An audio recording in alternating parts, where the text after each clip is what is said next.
Qu'est-ce que vous feriez si vous étiez face à face avec le diable et une légion de démons? Auriez-vous peur ou tenteriez-vous de lutter de votre propre force? Si vous ne connaissez pas la réponse à cette question, dans la vidéo d'aujourd'hui, je vais vous préparer à affronter toute attaque spirituelle en utilisant des versets de la Bible qui font trembler les démons et qu'ils ne veulent pas que vous connaissiez. Aucun démon ne peut rester debout après que vous avez déclaré ces versets de votre bouche. Si vous voulez savoir quels sont ces versets, je vous invite à regarder cette vidéo jusqu'à la fin. Mais avant de commencer, je voudrais vous demander de vous abonner à ma chaîne et d'activer la cloche pour recevoir des notifications de nouvelles vidéos. Ainsi, vous aiderez notre ministère à toucher plus de personnes. Il est également important de partager cette vidéo sur WhatsApp, car elle peut sauver des vies, car de nombreuses personnes pourraient avoir besoin d'aide, et vous serez utilisés par Dieu dans leur vie. Amen. Alors allons-y. Dans le milieu chrétien, il est très rare d'entendre parler du diable et de ce que nous devons faire pour éviter qu'il ne nuise à notre vie. La vérité est que tout le monde n'est pas prêt à entendre parler du monde spirituel, car beaucoup ont peur et préfèrent ignorer ce sujet. C'est pourquoi je vous ai demandé quelle serait votre réaction si vous étiez face à face avec Satan.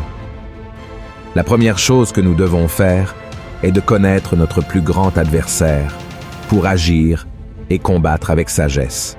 Après tout, personne ne se lance dans une bataille sans être préparé, sans savoir ce qui l'attend de l'autre côté, car il serait certainement facilement vaincu.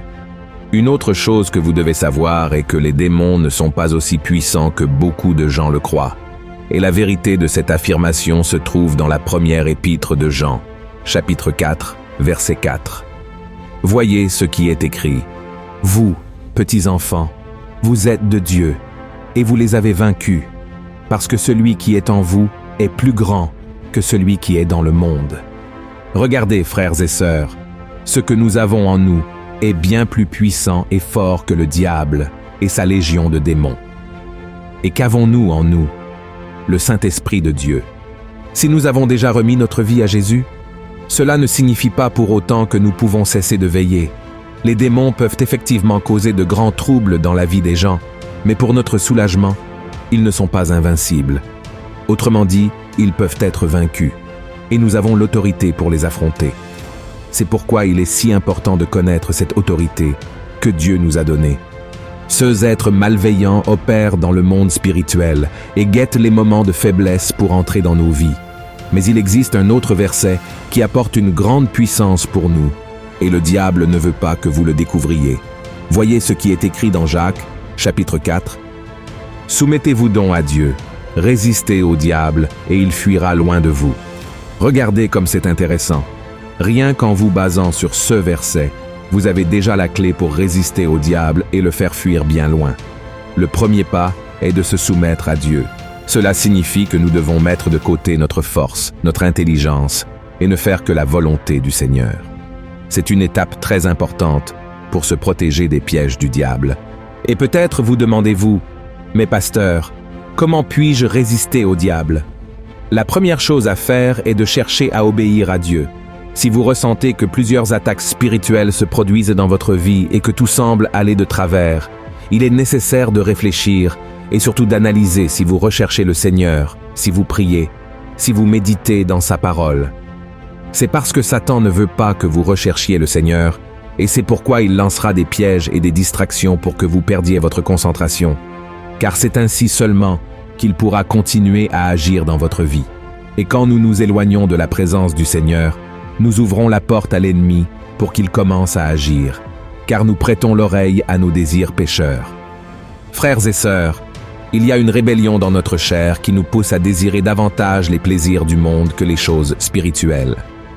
Et en raison de ces distractions du monde, nous ressentons de la paresse pour prier, lire la Bible et même aller à l'église. Cependant, la vérité est que nous devons nourrir notre esprit bien plus que notre chair. Voyez l'avertissement que l'apôtre Paul nous a donné. Ceux, en effet, qui vivent selon la chair, s'affectionnent aux choses de la chair, tandis que ceux qui vivent selon l'esprit s'affectionnent aux choses de l'esprit. Et l'affection de la chair, c'est la mort, tandis que l'affection de l'esprit, c'est la vie et la paix. Regardez comme il est important de ne pas prêter attention aux désirs de notre chair, car en le faisant, nous laisserons place à l'ennemi. Nous ne pouvons pas obéir à Dieu seulement dans certaines parties de nos vies. Dieu désire notre obéissance totale, c'est-à-dire que nous devons constamment chercher Dieu, montrant ainsi au diable que nous sommes dépendants du Seigneur. Nous devons comprendre que notre existence n'est pas le résultat de nos propres efforts, mais plutôt de la permission de Dieu. Vous avez dormi hier soir et vous vous êtes réveillé ce matin non par votre volonté, mais parce que Dieu l'a permis.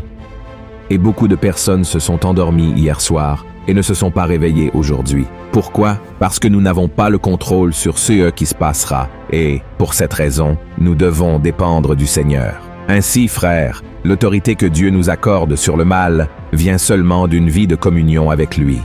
C'est précisément ce que l'ennemi veut que nous perdions. La Bible raconte que le diable a trompé Ève pour qu'elle goûte du fruit interdit, car il voulait qu'elle s'éloigne de la communion avec Dieu et perde ainsi toute autorité. De la même manière, il ne veut pas que vous connaissiez le pouvoir qui réside en vous. Il y a beaucoup de personnes qui sont déjà avec Dieu, mais l'ennemi obscurcit leur compréhension. Et il y a d'autres qui n'ont pas une vie de communion avec Dieu et sont donc facilement manipulés, subissant de grandes conséquences à cause de cela. Il y a une histoire très intéressante dans la Bible qui prouve que le diable et ses démons ne veulent pas que vous ayez connaissance du pouvoir de l'obéissance à Dieu. Dans le livre des Actes, nous voyons que l'apôtre Paul accomplissait de grands miracles et un certain groupe de personnes voulait faire la même chose. Cependant, Paul était soumis à l'obéissance à Dieu et il avait le pouvoir et l'autorité pour chasser les démons. Mais ce groupe de personnes a ignoré le fait que l'obéissance à Dieu est la clé pour résister au mal. Voyez alors ce qui est arrivé à ceux qui faisaient cela. Ceux qui faisaient cela étaient 7 fils de Séva, juifs, l'un des principaux sacrificateurs. L'esprit malin leur répondit: « Je connais Jésus et je sais qui est Paul. Mais vous, qui êtes-vous » Et l'homme dans lequel était l'esprit malin s'élança sur eux, se rendit maître de tous deux et les maltraita de telle sorte qu'ils s'enfuirent de cette maison nus et blessés. Ces personnes ont tenté d'expulser les démons sans avoir aucune autorité pour le faire, et l'esprit malin lui-même a parlé avec eux, disant qu'il connaissait Jésus et Paul, car tous deux étaient soumis à l'obéissance à Dieu. Parce qu'ils n'avaient pas cette même obéissance, ce groupe a connu de grands problèmes lorsqu'il a été confronté au mal. Ils ont souffert, ont eu leurs vêtements arrachés et sont partis de là nus et blessés. Frères, ils se sont lancés dans une bataille spirituelle sans connaissance, sans foi, sans communion avec Dieu, se dirigeant vers la défaite. Nous devons connaître notre ennemi, car à plusieurs moments, nous devrons prendre une décision. Utiliser l'autorité de Dieu ou reculer et permettre qu'il agisse dans notre vie. C'est pourquoi j'ai décidé de faire cette vidéo pour que vous mémorisiez ce verset de Jacques, chapitre 4, verset 7. « Soumettez-vous donc à Dieu, résistez au diable, et il fuira loin de vous. Amen. » Frères, le secret réside dans l'obéissance. Jésus lui-même a dit que lorsque nous obéissons à sa parole, il demeure en nous et répond à nos prières. Nous devons comprendre que nous sommes la propriété du Seigneur et il prend soin de nous. Nous ne pouvons pas être amis du monde. Amen. Nous devons vivre dans l'obéissance. Pour conclure cette vidéo, je veux partager un psaume que vous devez également garder dans votre cœur et déclarer chaque fois que vous ressentez la peur de l'ennemi et que vous faites face à des attaques spirituelles dans votre vie. D'accord? Voyez ce qui est écrit. « Ô Éternel, que mes ennemis sont nombreux. Quelle multitude se lève contre moi. Combien qui disent à mon sujet, plus de salut pour lui auprès de Dieu. Mais toi, ô Éternel, tu es mon bouclier, tu es ma gloire, et tu relèves ma tête.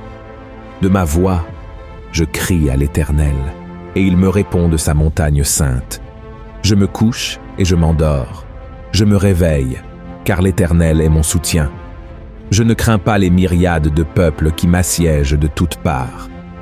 Alléluia, mon frère, que tu fasses également de ce psaume ta prière. Crois que Dieu est avec toi, qu'il te protège, qu'il est celui qui te procure des délivrances, et commence dès aujourd'hui à rechercher davantage la présence du Seigneur. Amen. Une grande étreinte.